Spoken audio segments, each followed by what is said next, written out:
switch it and never land. That bar will never land. I got a ready plan. There's no ifs, ands, or buts, yo, we came to win. Out the blocks like a world-class runner. Every day working spring, fall, winter, summer. Blowing up like we supposed to. Got those cause we go through shows and promotion. And now we don't know us.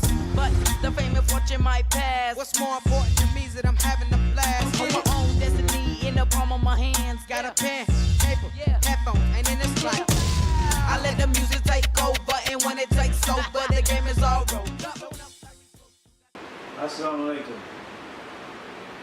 Welcome to the primary review. It's been a while. I've been pretty busy, so let's get straight to it. The 2020 election is a very, very important time in our history. And as you have seen, the electors are actually winding up to the 2020 election. So it's very important that you become engaged and informed about who is the best candidate for you moving forward. Unfortunately, our candidates over the years have been working in their own best interest, pushing their constituents to the far left, removing us from the equation altogether. So, the question that I have to ask my fellow neighbors, where do we go from here? Gentrification, crime, displacement, and housing removal has basically eliminated your constituents in your community. People are leaving at an alarming rate. The rules that were used to make this a reality is quite clear. They rezoned the community, then they moved you out of the community. Midwood, today, is now faced with that same problem up in Manhattan. They're telling their elected officials that if they don't vote in their interest, they want them to be removed. Moving forward, our elected officials need to understand that the public is now informed. They are becoming active. They are becoming engaged in actually knowing what you are doing in office. And they are holding you accountable. This here is the primary review for 2020. And I am Abdul Hakeem Adel, and I'll be bringing to you interviews with the elected officials in the future on these very same issues. Now, many elected officials have been invited to the round table. Surprisingly, you guys are ducking. You can't duck no longer. If you received an interview request to come to the round table here at our base of operation, I suggest that you answer it. Quick! This is just the intro of the Objective Opinion coming to you live from somewhere in Brooklyn. Our hot issues will be housing, our elected officials going to Israel and why, and how does that actually benefit the constituents in the individual districts. Allies who have become enemies to our basic existence need to be addressed. So we need to know these answers to these questions. You need to become engaged and you need to become informed. So this is the Objective Opinion, once again, coming to you live. This interview is wrapping up rapidly. So get yourself ready because we're coming with more interviews to follow. This was just the intro of the primary review 2012. No, 2020, or 2012. Back in 2012. 2020. Welcome and peace.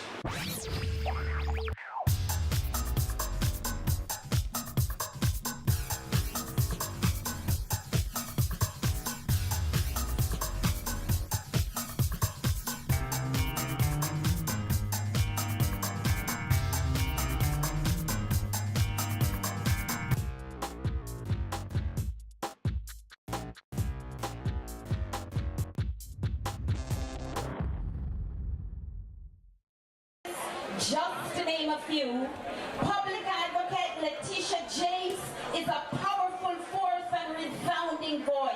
Ladies and gentlemen, please help me welcome your Public Advocate, Letitia Tish James.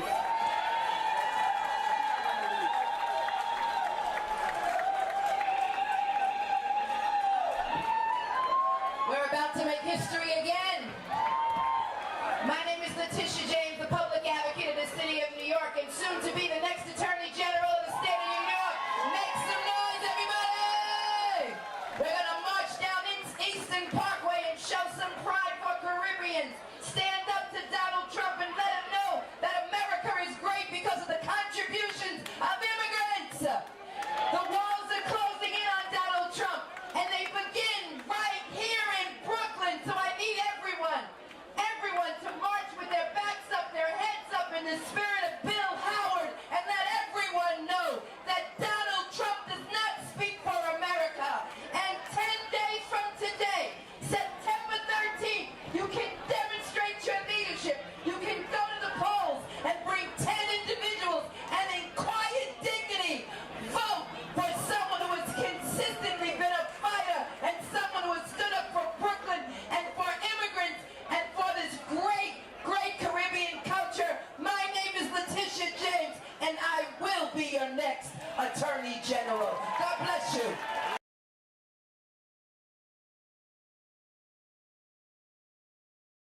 on the TV and we see police brutality, why does it have to be a black man? They all always look at us as though we do not belong. Black men work very hard in this country to help build the United States of America, and for some reason it seems as though it's a crime for being black. As a mother with black sons, I am afraid every day for the life of my children and also my nephews, because I think they are targeted just for being black.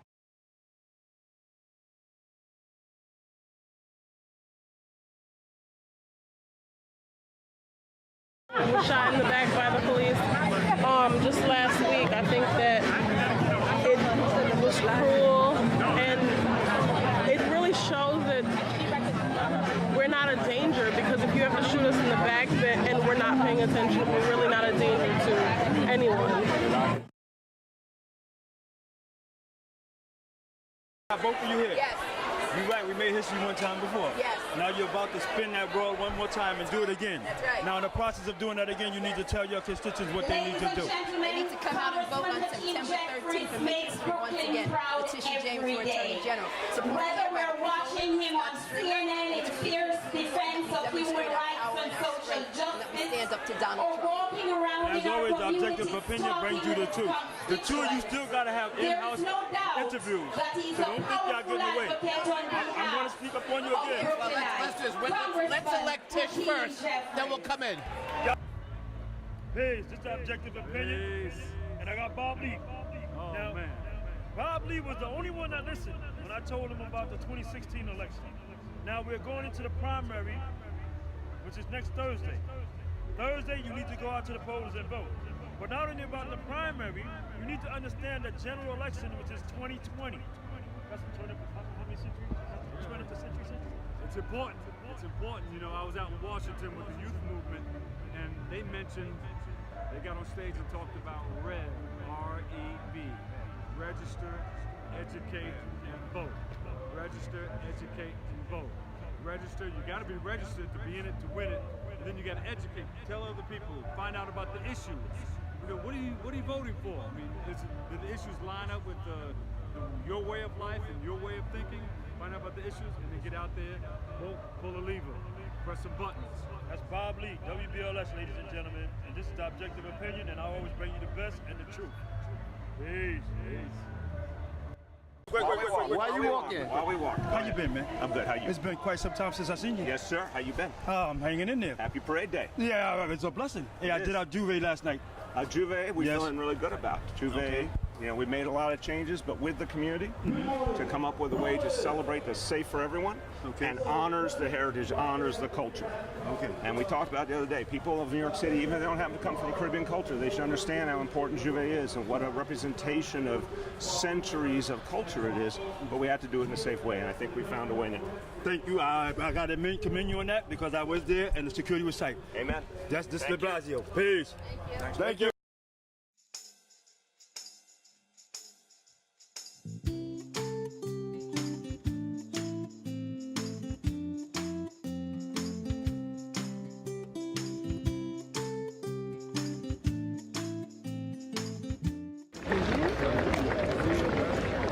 This crowd getting tighter and tighter. Oh, I've got the young brothers here again, huh? Okay, boy, let me back away for a minute. Wait.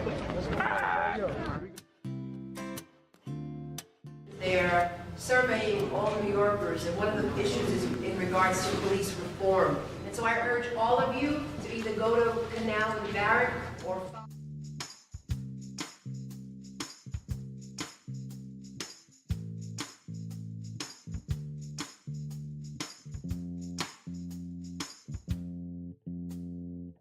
Picture the homeless, and we had a conversation about community land trusts, which are a really excellent and flexible model for creating housing that's permanently affordable, that takes land and housing out of the speculative market and creates community and tenant-controlled housing. But it's a really complex model that I'm not even going to try to explain, but I'm going to say that we have some excellent full-color materials over at our table. Somebody hold up the materials and say how much fun they are. So folks should check out this table to see a little bit more about the work that we're doing. Not only did we talk about the great importance of this model, but also the work that the New York City Community Land Initiative is doing, which is an alliance of a lot of different groups in New York City who are trying to create not only a East Harlem Community Land Trust pilot project, but change policies and legislation citywide to see a lot more housing that's created that's actually controlled by the communities that live there.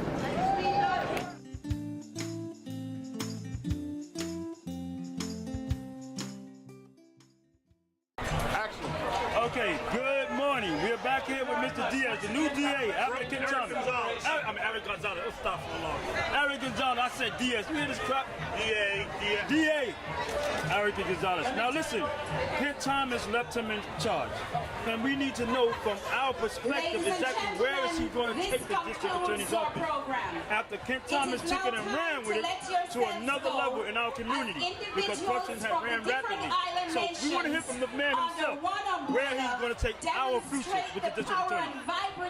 So, as your new DA in Brooklyn, one of the things that we have to have is fundamental fairness in our criminal justice system, which means that people who come into the justice system have to be treated fairly and can't be over-prosecuted.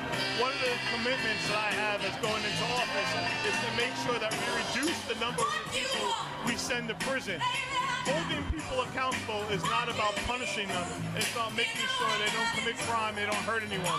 And so we want to make sure that we're offering services, especially to our young people. That's why I created Young Adult Court. Young Adult Court is about giving social services to our young people and avoiding them getting criminal records. And as a person who grew up in Brooklyn, I grew up in East New York, I also understand that we can't have this immigration ice coming down and breaking up our communities. So I hired immigration attorneys, first DA to hire immigration attorneys in my office to make sure that we're protecting the people of Brooklyn. We're going to have a safe Brooklyn, we're going to make sure that it's safe, but we're going to strengthen trust in our justice. There you have it, straight from the objective opinion.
Here.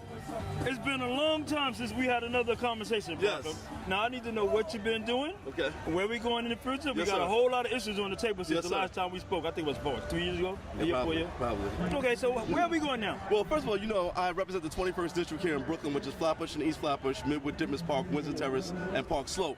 And I'm the Democratic whip in the New York State Senate. Okay. Right? And so I'm talking from that perspective so people understand. One, we're here at, you know, the biggest parade in North America, right? This is the West Indian Day Carnival Association Labor Day Parade, huge. Yes. Culture is the framework that defines. It's important for all of us to hold on to our culture, particularly those of African descent. Yes. And what's great about here, unlike any other one in the world, is that it's a Caribbean event. It's not just Trinidad or Jamaica or Grenada, but it's everybody here representing the subcultures within the context of the African diaspora. And so I'm really proud to be here, really proud to represent this community.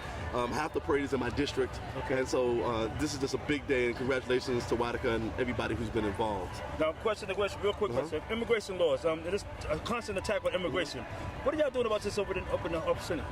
Well, again, immigration is primarily a federal responsibility. So many of the things that are being implemented by the federal government, we really can't counter directly. What we are doing is that the state and the city of New York are both sanctuary cities and a sanctuary state, which means that if, for instance, if you're interacting with the state government or the city government, they're not asking your immigration status or your information, and they're not turning it over. Only time that does happen if you're somebody who's out of status and you commit a serious crime, particularly a violent crime. Right? So if you rape or rob or kill somebody, they are going to turn you over. Right? But if you get called up for a speeding ticket, they're not asking you information. If you go in there to register for health insurance, if you're trying to get social services, if you go to the emergency room to get help, no one's going to ask you your immigration status. We're not trying to, interact and help ICE in any way doing that. This is the safest large city in the world and the most immigrant-friendly city in the world, exactly because of these laws and the way that we operate. And so we want people to be here. We understand what immigrants bring to the city, bring to the state, and we welcome it. Thank you, Mr. Parker. There you have it. Your immigrants, stop being afraid and go take care of your due diligence. Yes. Want to go on. Peace. Objective opinion.